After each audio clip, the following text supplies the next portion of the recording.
मैं टेस्ट में रन बना रहा था, लगातार 50s मार रहा था, पर 100 नहीं आ रहा था, तो उन्होंने मुझे टेस्ट से ड्रॉप कर दिया। कुछ टाइम बाद मुझे ओडीआई से भी ड्रॉप कर दिया गया और टेस्ट के बेस पे मेरी ओडीआई में भी छुट्टी कर दी गई, जो कि मुझे आज तक समझ में नहीं आया। मुझे कोई सफाई नहीं दी गई, किसी ने नहीं बताया कि मुझे ड्रॉप क्यों किया गया। बस वर्ल्ड कप के ठीक 1 साल बाद मेरा ओडीआई करियर खत्म हो गया। 2012 से 2018 तक मुझे सिर्फ 4 टेस्ट मिले, फिर मुझे राइट ऑफ कर दिया गया। ये शब्द उस बदनसीब क्रिकेटर के हैं जिसने बड़े मौकों पर हमेशा परफॉर्म किया। 2007 के टी20 वर्ल्ड कप और 2011 का ओडीआई वर्ल्ड कप जो इंडिया जीता था, उन दोनों फाइनल में ये बंदा टॉप स्कोरर था। नाम बताने की जरूरत तो नहीं है, आप समझ ही गए होंगे।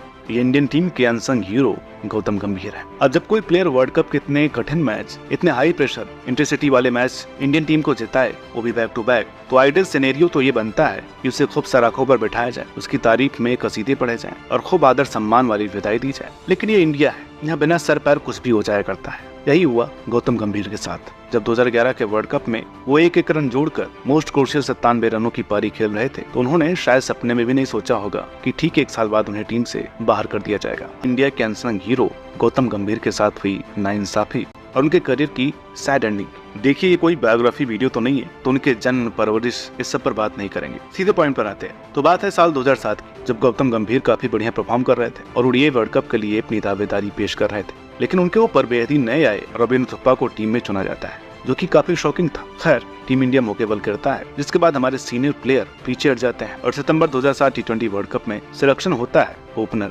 गौतम गंभीर का, जिन्होंने इस वर्ल्ड कप में तबाही मचा दी। सहवाग के साथ उनकी सुपरहिट जोड़ी ने में शानदार मैचेस जिताए, लेकिन जब बात आई फाइनल की तो बाकी प्लेयर्स ने न जाने क्यों नॉन परफॉर्मिंग एसेट बन गए। जैसा कि अब आईसीसी टूर्नामेंट में पूरी इंडियन टीम बन जाती है और सभी फेल होने लगे, लेकिन यहाँ अकेले ही मैच को ले गए गौतम गंभीर, जिन्होंने पाकिस्तानी बॉलर्स की ताबड़तोड़ पिटाई कर हमें कुछ फाइट करने लायक स्कोर दिया। और जिस समय वे आउट हुए, टीम का स्कोर सिर्फ 130 था, जिसमें से 54 बॉल्स में खेली उनकी फाइटिंग 75 रनों की पारी थी, जो कि हमें वर्ल्ड कप जिताने में काम आई। भारत पहली बार वर्ल्ड चैंपियन बना। यहाँ से गंभीर के करियर की पीक शुरू हुई। यही वो टाइम था जब टीम ने उन्हें स्क्वाड में पूरी सिक्योरिटी दी और गौतम ने एक के बाद एक मास्टरपीस दिए। 2008 वो इकलौता मौका था जब ऑस्ट्रेलिया में हम कॉमनवेल्थ बैंक सीरीज जीते थे, जिसमें 440 रन बनाकर गंभीर टॉप स्कोरर रहे थे और एक के बाद एक उनके बल्ले से सेंचुरी, हाफ सेंचुरी आ रही थी। 2009 में भी उन्होंने कुछ ऐसा जादू करके दिखाया जब 41 साल बाद हम न्यूजीलैंड में टेस्ट सीरीज जीते थे। यहाँ भी 441 रन बनाकर वो टॉप स्कोरर बने, जिसमें 137 वाली उनकी अड़ियल पारी भी थी। जब फॉलो ऑन के बाद वे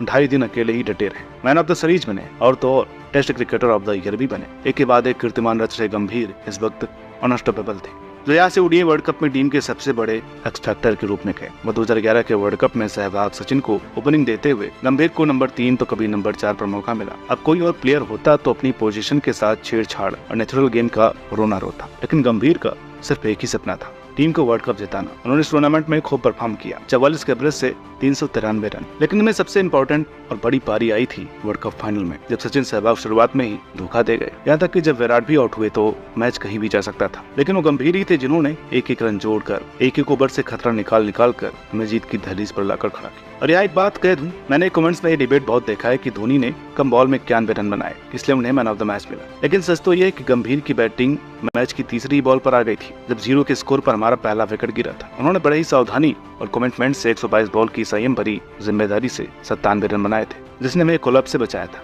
गिरते पड़ते गंभीर ने जो कैरेक्टर दिखाया, एक रन लिए, इंटेंस मोमेंट्स पर डाइव लगाई, वो देखने लायक थी। सबको धोनी का वो विनिंग 6 तो याद है, लेकिन गंभीर का हार्ड वर्क सब भूल गए। हम ओडीआई वर्ल्ड कप जीत गए और 28 साल का वो सूखा खत्म हुआ। लेकिन यहाँ से शुरू हुई वो पॉलिटिक्स जिसका गंभीर को कोई भनक तक नहीं थी। इसके बाद उन्हें टीम से बाहर करने का एक बहाना ढूंढ लिया गया। बात है 2012 की, जब हम श्रीलंका और ऑस्ट्रेलिया से कॉमनवेल्थ बैंक सीरीज खेलने गए थे, जहाँ गंभीर वाइस कैप्टन थे और हमारे टॉप 3 सचिन, सहवाग और गौतम थे। अब इन्हें टीम से डायरेक्ट निकालना धोनी के लिए पॉसिबल नहीं था। देखा जाए तो सचिन 38 के हो चुके थे, सहवाग 33, मगर गंभीर अभी भी सिर्फ 29 के ही थे, जिनमें कम से कम 8-10 साल का क्रिकेट और 2 वर्ल्ड कप तो बाकी था। अब धोनी चाहे कितने भी सफल और बढ़िया कप्तान क्यों ना हो, लेकिन उनका ये डिसीजन बेहद ही बेतुका था। उन्होंने रोटेशन पॉलिसी की पॉलिटिक्स करते हुए मीडिया में ये साफ कर दिया था कि हमारे टॉप 3 स्लो फील्डर है, तो इन तीनों को एक साथ नहीं खिलाया जा सकता। जिसने सबसे ज्यादा सफर किया वाइस कैप्टन गंभीर ने, क्योंकि इस वक्त अपने करियर के बेस्ट फॉर्म में थे। उन्होंने लगातार 92 और 91 इनिंग्स खेल man of the match performance दी, लेकिन फिर भी ड्रॉप कर दिए गए। अब रोटेशन पॉलिसी एक अलग टॉपिक है,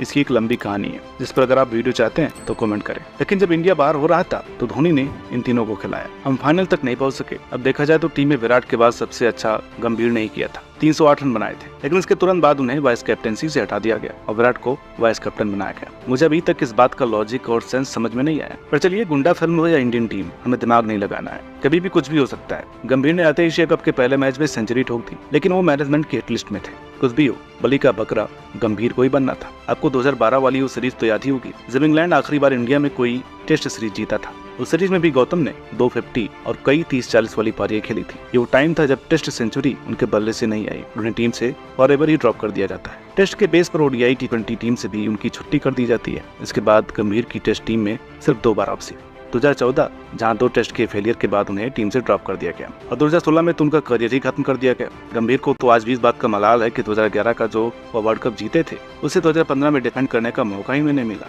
साथ ही 2011 का वर्ल्ड कप उनका पहला और आखिरी ओडीआई वर्ल्ड कप। परफॉर्म तो डोमेस्टिक क्रिकेट में भी कर रहे थे, लेकिन कई साल की इग्नोरेंस और पॉलिटिक्स के बाद 2018 में उन्होंने क्रिकेट को अलविदा कह दिया। कितने दुख की बात है, जिसने हमेशा बड़े मौकों पर इंडिया को ट्रॉफी जिताई, उसे ही बेतुके तरीकों से टीम से ड्रॉप कर दिया गया, वो भी उनके करियर की पीक पर, जिसमें उनका परफॉर्मेंस काफी खराब।